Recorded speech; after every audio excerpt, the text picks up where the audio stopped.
Mijn zoon had altijd een vreugdedansje. Zo noemde een vriendinnetje van hem dat altijd. Dus hij fladderde. Maar dat was heel normaal, dat mocht ook.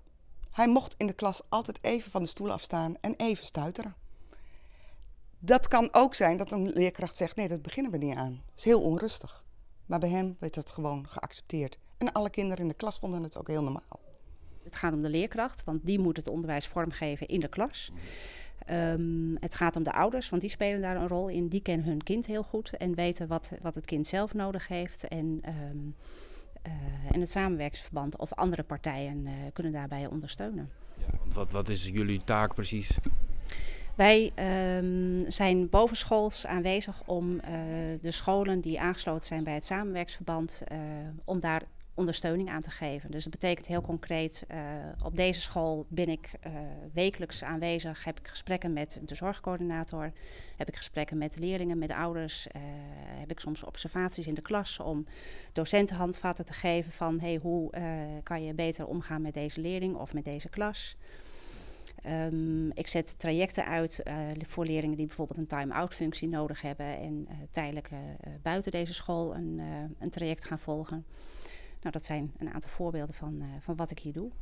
Je hebt eigenlijk zo'n blinde leerling op school, maar wat voor leerling maar extra zwaar ben er nog meer? We hebben een redelijk aantal leerlingen met autisme. Die reageren anders, die leren anders. Daar moet je je onderwijs op aanpassen.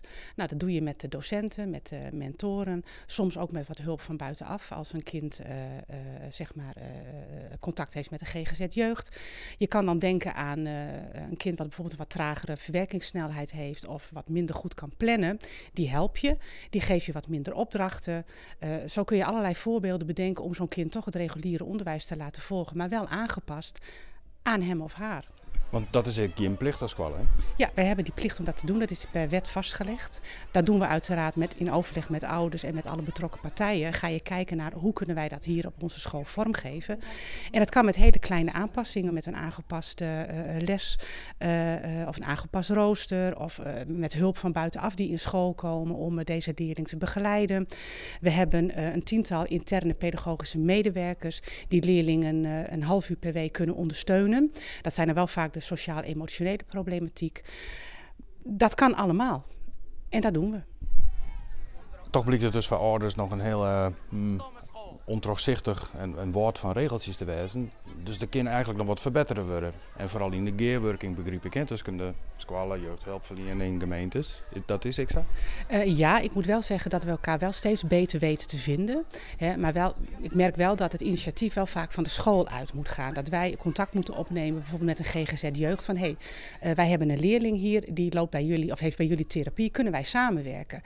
Kunnen jullie eens op school komen om docenten voor te lichten over wat er nou precies met die leerling aan de hand is, wat die beperking of stoornis inhoudt en hoe wij met deze leerling om kunnen gaan. Kun je ons handvatten geven hoe wij dat het beste kunnen doen.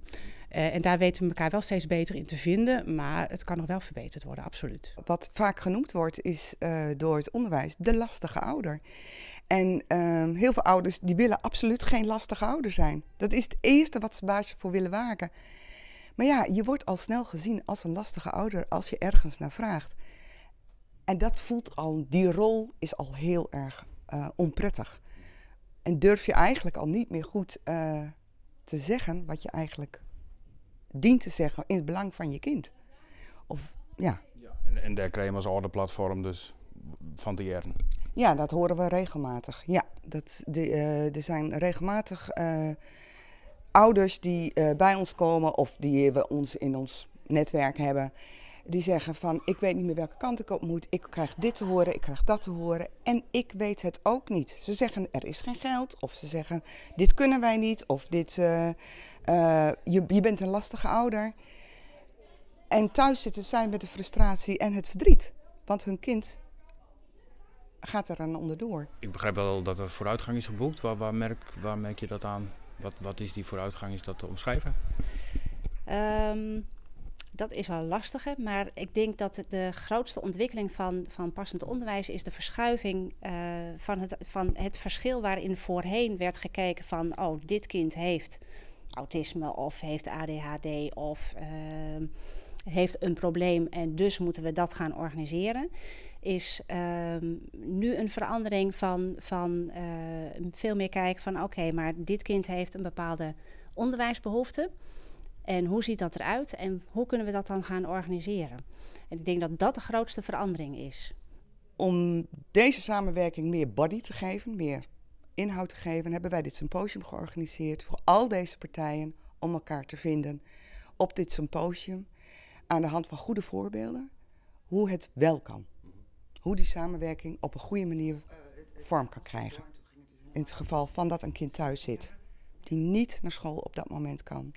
En je ziet je kind voor het raam zitten om 7:15 's ochtends. En die zegt, mama, al de kindjes gaan naar school, waarom mag ik niet?